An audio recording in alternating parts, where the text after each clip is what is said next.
Hello everyone.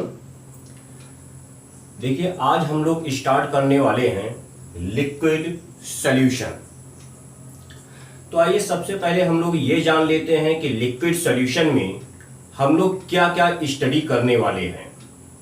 तो देखिए, हम लोग जो भी स्टडी करने वाले हैं यहाँ पर हमने लिख रखा है। तो सबसे पहले हम लोग यही स्टडी करेंगे कि सॉल्यूशन क्या होता है, सॉल्यूशन में कौन कौन से टाइप के सब्सटेंस प्रेजेंट होते हैं।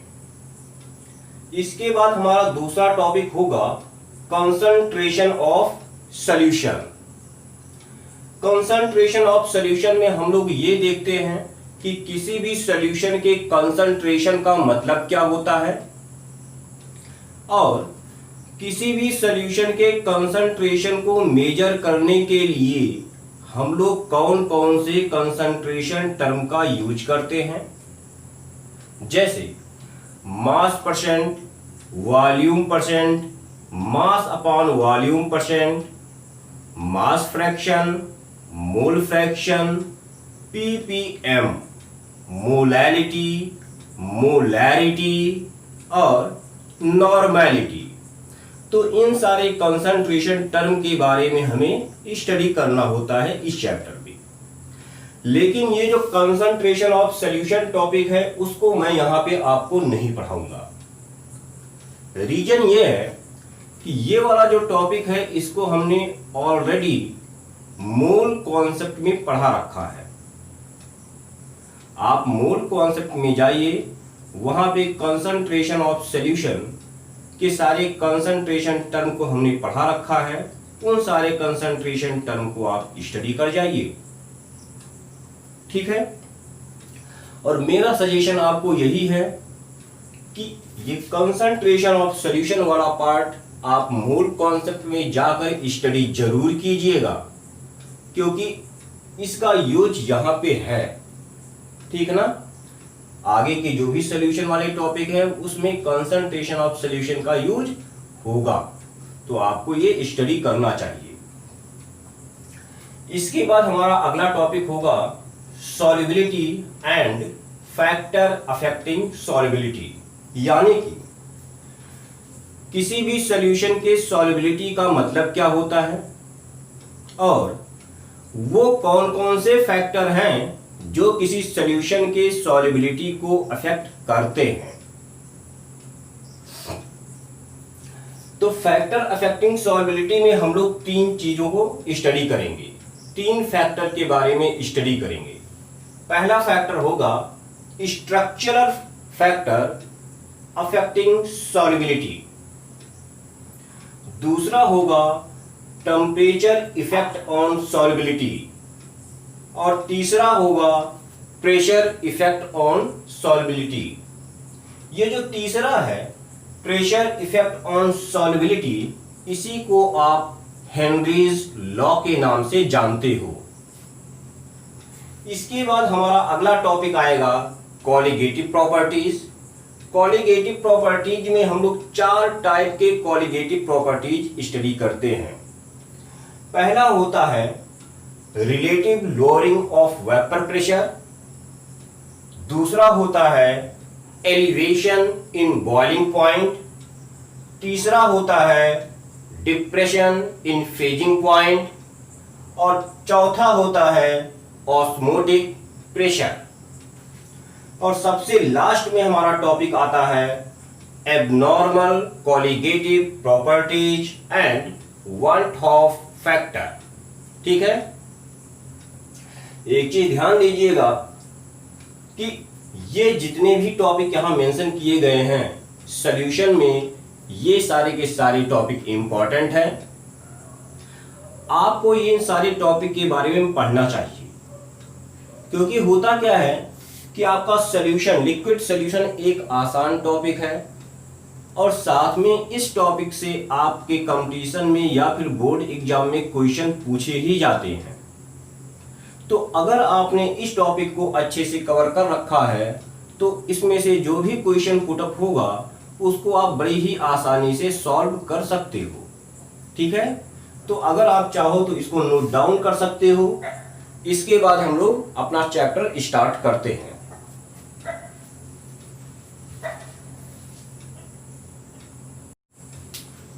तो चलिए अब देखते हैं, हम लोग चैप्टर को स्टार्ट करते हैं। तो सबसे पहली बात आती है कि सॉल्यूशन होता क्या है। क्या होता है आपका सॉल्यूशन? तो देखिए, दो या दो से ज्यादा सब्सटेंस का जो होमोजीनियस मिक्सचर होता है उसी को आप सॉल्यूशन कहते हो। ठीक है, क्या कहा हमने? दो या दो से ज्यादा सब्सटेंस का जो होमोजीनियस मिक्सचर होगा उसको आप सॉल्यूशन कहोगे। तो लिख लो इसमें, homogeneous mixture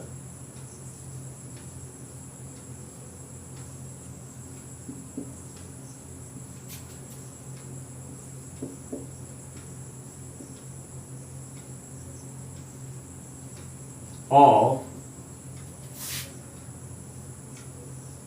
two or more substance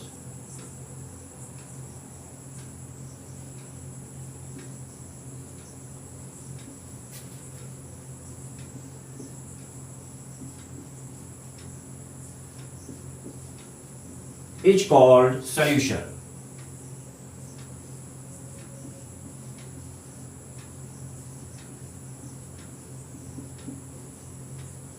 ठीक है,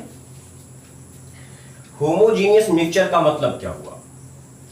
एक ऐसा मिक्सचर जिसमें कि सारे सब्सटेंस यूनिफॉर्मली डिस्ट्रीब्यूटेड हो।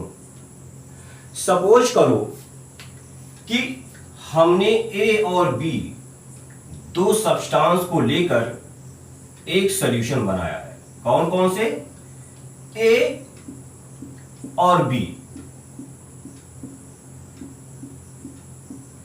ठीक है ना?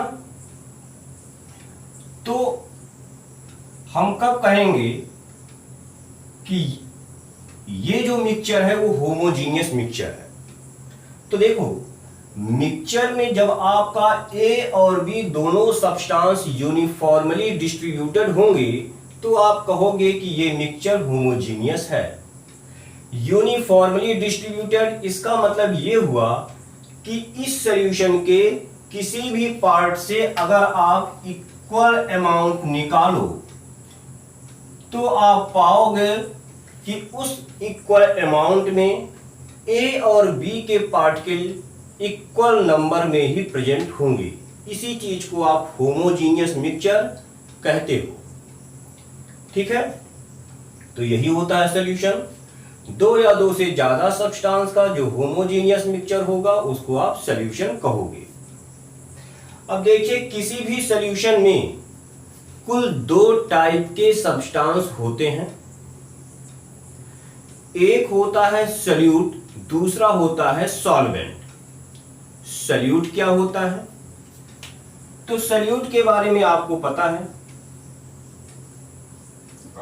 कि वो सब्सटेंस जो कि सॉल्यूशन में लेस अमाउंट में प्रेजेंट होता है, जिसका अमाउंट कम होता है, उसको आप सॉल्यूट कहते हो।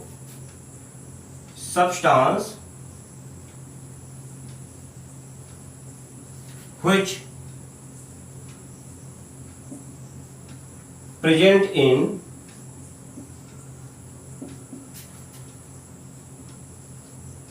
less amount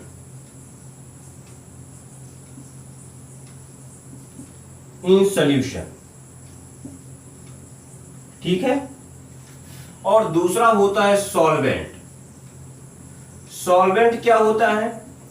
वो सब्सटेंस जो कि सॉल्यूशन में लार्ज अमाउंट में प्रेजेंट होता है उसको आप सॉल्वेंट कहते हो। तो substance which present in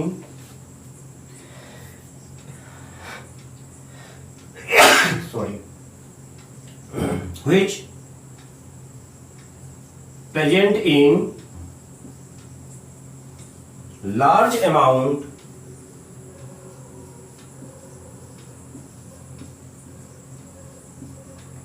in solution। ठीक है, अगला बात ये आती है लिक्विड सॉल्यूशन क्या होगा। तो एक ऐसा सॉल्यूशन जिसमें कि आपका सॉल्वेंट लिक्विड होता है उसी को आप लिक्विड सॉल्यूशन कहते हो। तो liquid solution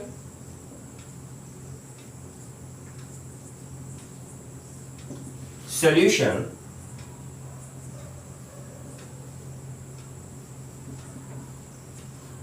in which solvent is liquid।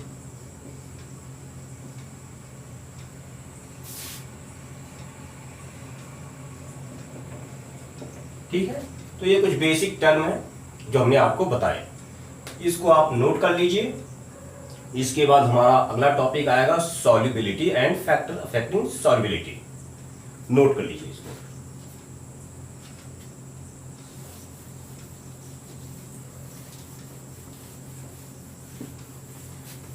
ये एकदम बेसिक चीजें थी, ठीक ना। ये आपको पहले से भी पता रहा होगा, फिर भी हमने बता दिया कि बाय डिफॉल्ट अगर किसी को ना पता हो या किसी के दिमाग से उतर गया हो तो उसे पता चल जाए।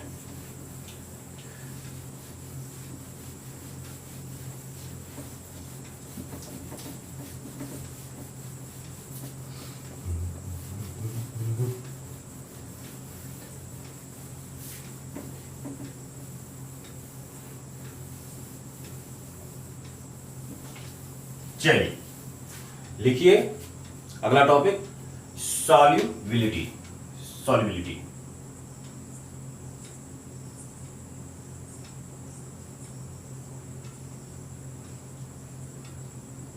देखिए क्या होता है सॉल्युबिलिटी। देखिए किसी सॉल्वेंट में किसी भी सॉल्यूट के सॉल्युबिलिटी का मतलब ये हुआ कि उस सॉल्वेंट में सॉल्यूट का कितना मैक्सिमम अमाउंट डिसॉल्व किया जा सकता है। क्या कहा, किसी भी सॉल्वेंट में सॉल्यूट का जो मैक्सिमम अमाउंट डिसॉल्व किया जा सकता है उसी मैक्सिमम अमाउंट को आप उस सॉल्यूट का उस सॉल्वेंट में सॉल्युबिलिटी कहोगे। सपोज कीजिए कि आपके पास 1 लीटर का वाटर है, उस 1 लीटर के वाटर में आप सॉल्ट को डिसॉल्व करने जा रहे हो। अब 1 लीटर के वाटर में आपने 10 ग्राम सॉल्ट को डाला, उसको डिसॉल्व किया और डिसॉल्व हो गया। फर्दर आपने 10 ग्राम का सॉल्ट उसमें डाला, उसको डिसॉल्व किया, वो भी डिसॉल्व हो गया। यानी कि अभी तक 1 लीटर के वाटर में आप 20 ग्राम सॉल्ट डिसॉल्व कर चुके हो। अब फिर से आपने 1 ग्राम सॉल्ट और उसमें डाला, उसको डिसॉल्व करने की आपने कोशिश की, तो आपने देखा क्या कि अब सॉल्ट डिसॉल्व नहीं हो रहा है। कहने का मतलब यह हुआ कि 1 लीटर के वाटर में आप मैक्सिमम 20 ग्राम सॉल्ट ही डिसॉल्व कर सकते हो। तो वाटर में सॉल्ट का सॉल्युबिलिटी क्या होगा, 20 ग्राम पर लीटर। यानी कि किसी भी सॉल्वेंट में आप किसी सॉल्यूट का जो मैक्सिमम अमाउंट डिसॉल्व कर पाते हो उसी मैक्सिमम अमाउंट को आप उस सॉल्यूट का सॉल्युबिलिटी कहते हो। अगर शुगर की बात करें, मान लो 1 लीटर के वाटर में आप मैक्सिमम 10 ग्राम शुगर डिसॉल्व कर पा रहे हो, तो क्या कहा जाएगा, solubility of sugar in water हो जाएगा 10 ग्राम पर लीटर। यही आपकी सॉल्युबिलिटी होती है। तो लिख लीजिए definition, solubility of a substance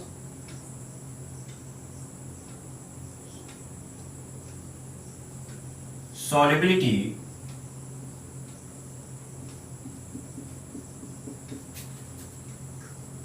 of a substance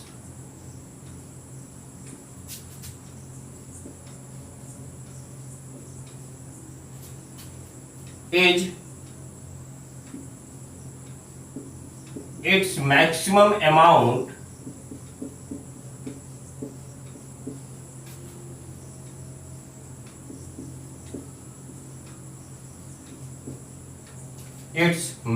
amount that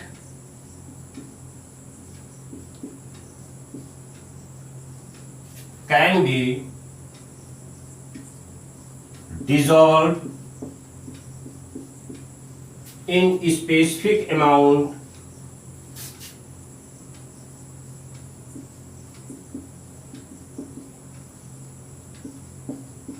of any solvent.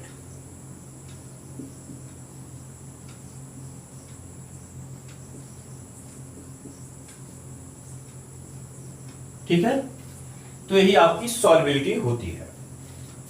अब देखिए एक नोट पॉइंट देखते हैं, कैसे जानेंगे कि कोई सॉल्यूट किसी सॉल्वेंट में डिजॉल्व हो चुका है, यह हम कैसे डिसाइड करेंगे। कैसे हम कहेंगे कि हमारा सॉल्ट वाटर में डिजॉल्व हो चुका है। तो आइए इस चीज को हम लोग समझते हैं। Consider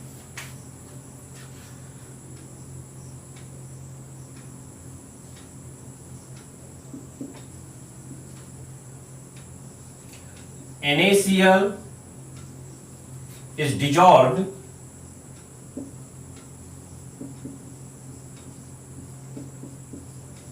in water।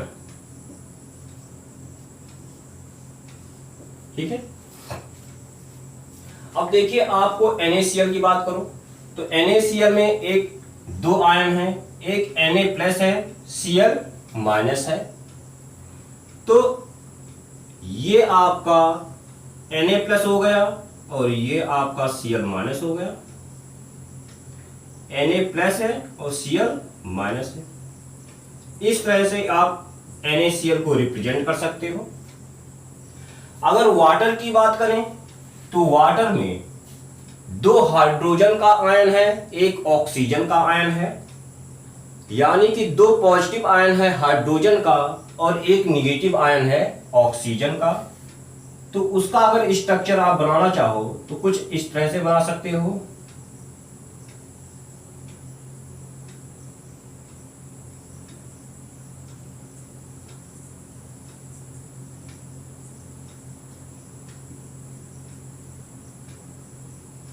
ये आपका H+ हो गया और ये आपका O2- हो गया। अब देखो जब आप NaCl को वाटर में डिसॉल्व करोगे तो होगा क्या, आपका वाटर का मॉलिक्यूल आके NaCl को चारों तरफ से सराउंड कर लेगा, कुछ ऐसे।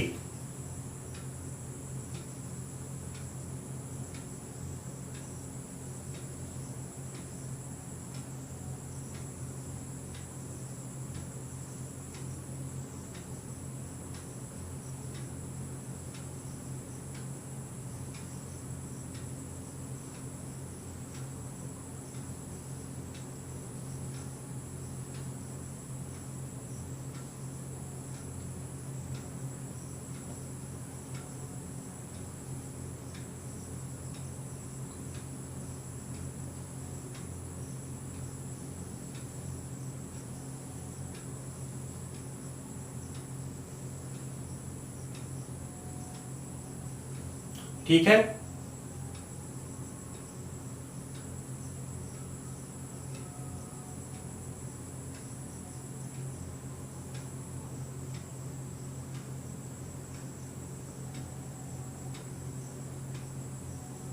इस तरह से। तो क्या होगा, जैसे ही आप NaCl को वाटर में डालोगे आपका वाटर का मॉलिक्यूल आके NaCl को सराउंड कर लेगा और सराउंड कुछ इस तरह से करेगा कि वाटर का जो निगेटिव आयन है वो NaCl के पॉजिटिव आयन के चारों तरफ कलेक्ट हो जाएगा, इकट्ठा हो जाएगा, और वाटर का जो पॉजिटिव आयन है वो NaCl के निगेटिव आयन के चारों ओर इकट्ठा हो जाएगा।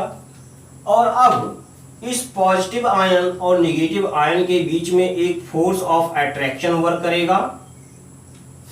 इस तरह से आपको पता है कि हमेशा पॉजिटिव और नेगेटिव आयन के बीच में फोर्स ऑफ अट्रैक्शन वर्क करता है, जिसकी वजह से NaCl के इस पॉजिटिव आयन को इधर वाटर के मॉलिक्यूल खींचेंगे और इस नेगेटिव आयन को इस साइड में खींचेंगे और फाइनली आपका NaCl अपने आयंस Na+ और Cl- में डिसोसिएट हो जाएगा।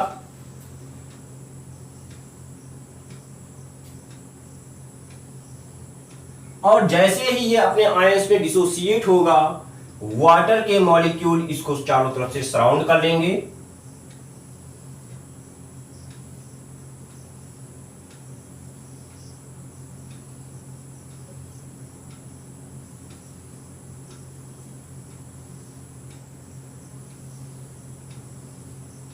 इस तरह से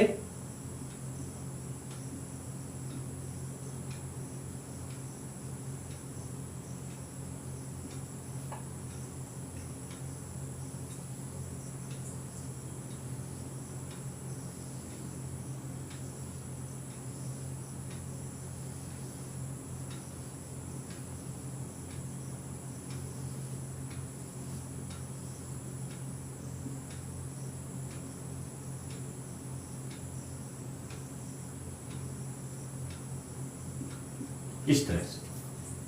और यही पोजीशन जब आपका NaCl अपने आयंस में डिसोसिएट हो जाए और डिसोसिएट होने के बाद उसके आयंस को वाटर के मॉलिक्यूल चारों तरफ से सराउंड कर ले, इसी स्टेज को आप कहते हो कि आपका सॉल्ट वाटर में सॉल्युबल हो गया है। ठीक है, तो यही सॉल्युबिलिटी का मतलब होता है। ठीक है, तो वीडियो पॉज करके इसको आप नोट कर लीजिए। इसके बाद हम लोग अगले टॉपिक यानी कि फैक्टर अफेक्टिंग सॉल्युबिलिटी पे आएंगे।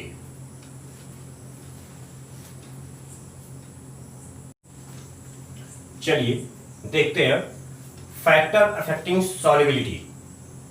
तो बात यह आती है कि किसी भी सॉल्यूशन की सॉल्युबिलिटी को वो कौन कौन से फैक्टर अफेक्ट करते हैं। जैसे कि हमने आपको बताया था कि आपके 1 लीटर के वाटर में आप मैक्सिमम 20 ग्राम सॉल्ट डिजॉल्व कर सकते हो। अब बात यह आती है कि क्या आप 1 लीटर के वाटर में मैक्सिमम 20 ग्राम सॉल्ट ही डिजॉल्व कर सकते हो, या फिर 1 लीटर के वाटर में आप 20 ग्राम से ज्यादा या 20 ग्राम से कम सॉल्ट भी डिजॉल्व कर पाओगे। क्या कोई ऐसे कंडीशन हैं जिसको अप्लाई करने के बाद 1 लीटर के वाटर में आप 20 ग्राम सॉल्ट से ज्यादा सॉल्ट या 20 ग्राम सॉल्ट से कम सॉल्ट डिजॉल्व कर पाओगे? तो जवाब है हां। 3 फैक्टर ऐसे होते हैं जो कि सॉल्युबिलिटी को अफेक्ट करते हैं। एक होता है स्ट्रक्चरल फैक्टर, दूसरा टेम्परेचर इफेक्ट, तीसरा प्रेशर इफेक्ट। तो बारी बारी से हम लोग इन तीनों इफेक्ट के बारे में स्टडी करेंगे। तो पहला होगा आपका structural factor affecting solubility. Structural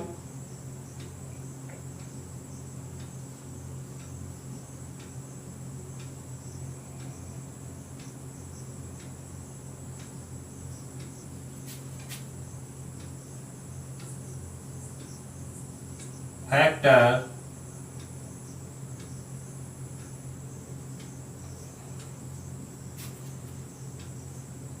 affecting solubility।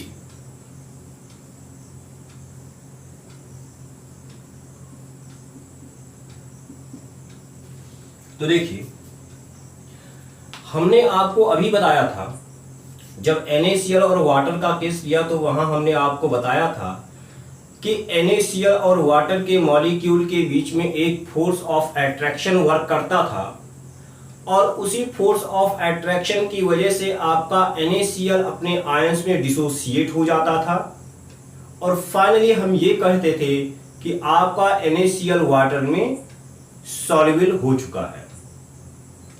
कहने का मतलब यह है कि कोई भी सॉल्यूट किसी सॉल्वेंट में तभी सॉल्युबल होगा, तभी डिसॉल्व होगा जब सॉल्यूट और सॉल्वेंट के मॉलिक्यूल के बीच में एक फोर्स ऑफ अट्रैक्शन वर्क करेगा।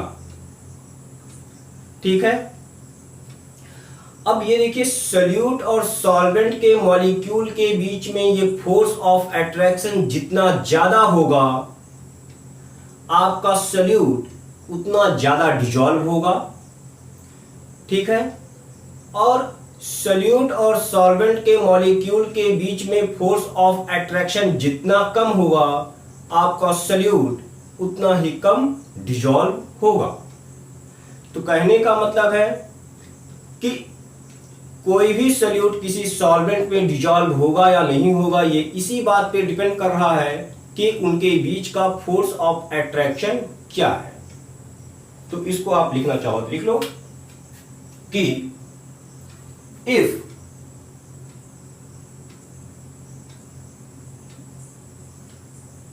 फोर्स ऑफ अट्रैक्शन, FOA का मतलब है force of attraction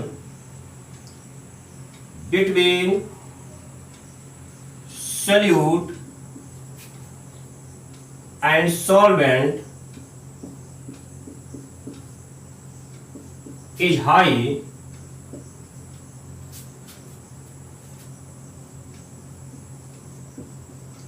then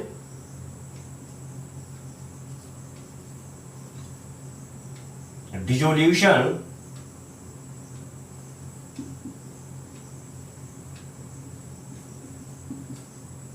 of solute is high, that is solubility is high, and if force of attraction between solute and solvent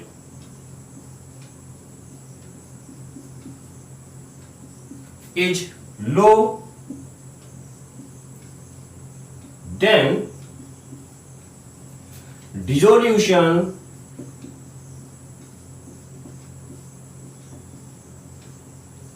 of solute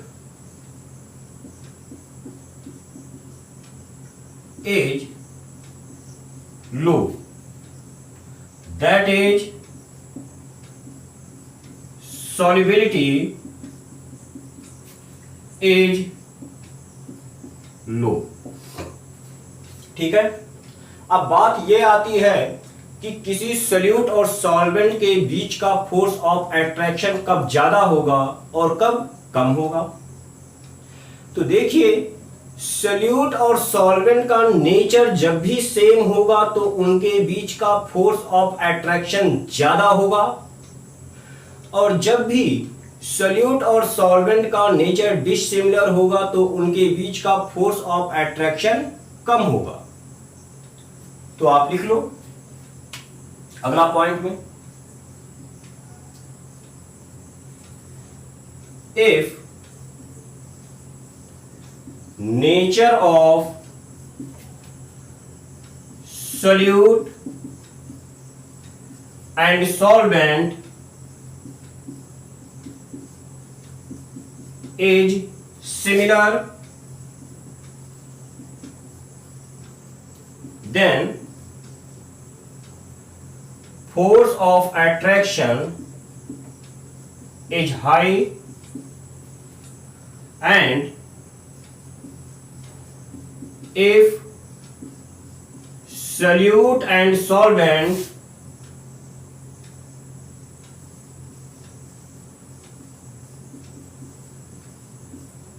are dissimilar,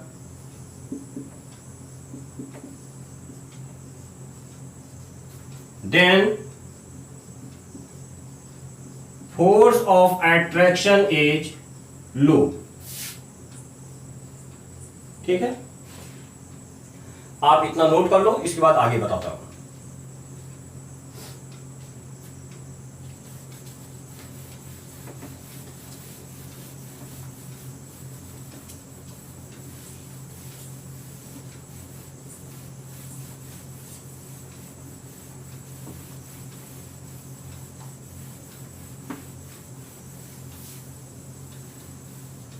देखिए,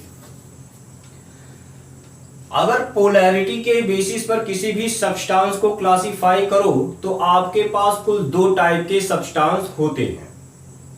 एक होता है polar, दूसरा होता है नॉन पोलर। तो आप लिखो, ऑन द बेसिस ऑफ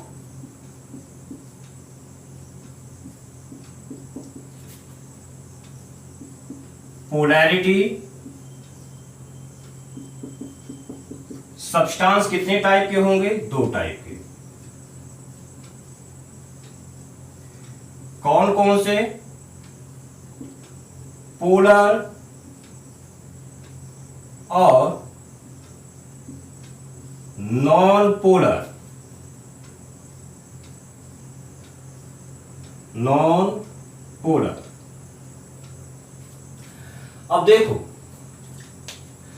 जब भी आपका सॉल्यूट और सॉल्वेंट दोनों पोलर नेचर के होंगे तो फोर्स ऑफ एट्रैक्शन हाई होगा और सॉल्युबिलिटी हाई होगी। ठीक है, तो लिखो, if solute and solvent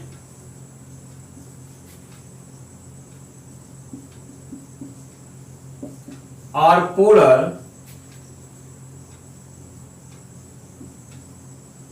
then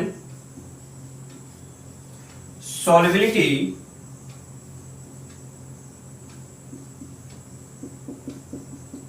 is high।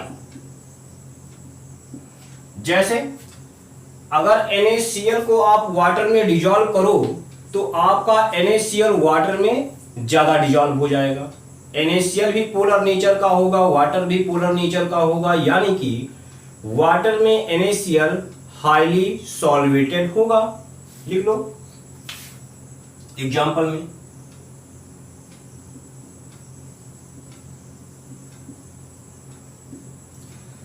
NaCl is highly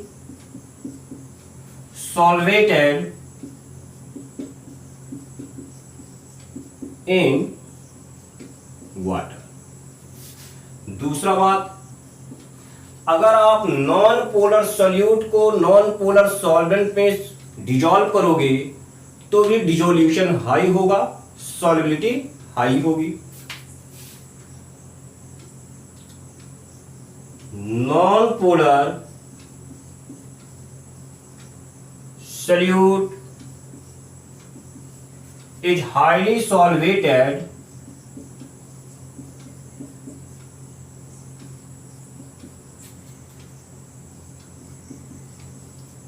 in non-polar solvent। जैसे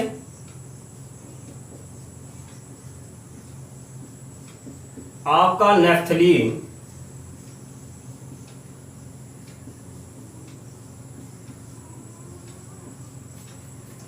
is highly solvated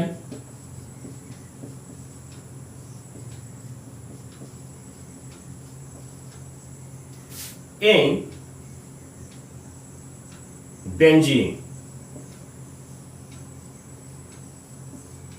ठीक है, आपका जो नेफ्थलीन होता है ये भी कोवैलेंट होता है, बेंजीन भी कोवैलेंट होता है, दोनों का नेचर सेम होगा, इसलिए आपका नेफ्थलीन बेंजीन भी हाईली सॉल्वेटेड होगा।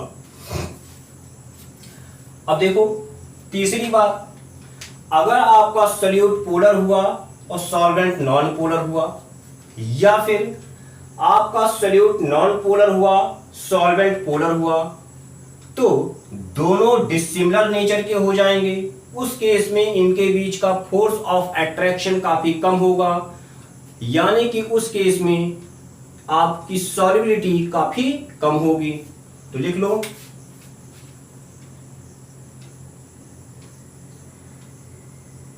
इफ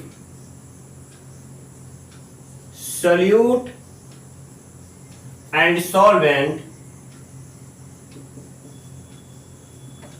are dissimilar,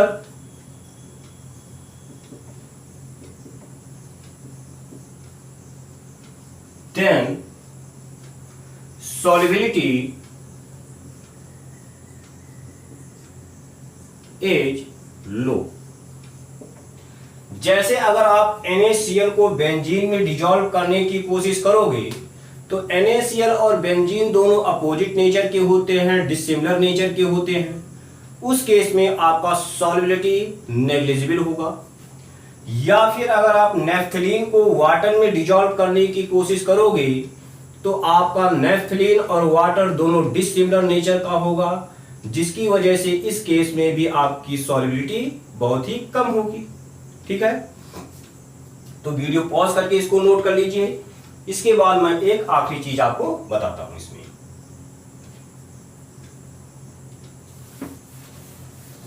देखो, बात ये आती है अब, जैसे कि हमने आपको बताया कि पोलर सॉल्यूट पोलर सॉल्वेंट में हाईली सॉल्वेटेड होगा, non polar solute non polar solvent में हाईली सॉल्वेटेड होगा।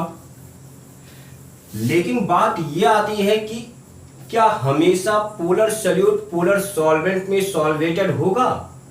क्या हमेशा non polar solute non polar solvent में सॉल्वेटेड होगा? जवाब है नहीं। हमेशा पोलर सॉल्यूट पोलर सॉल्वेंट में या non polar solute non polar solvent में सॉल्वेटेड नहीं होगा। इसके लिए कंडीशन है। कंडीशन क्या है?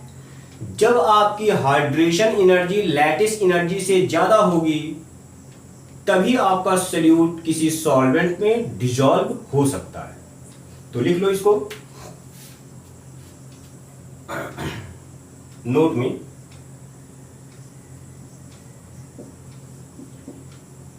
पहला point, solute is soluble in solvent only if क्या hydration energy is higher than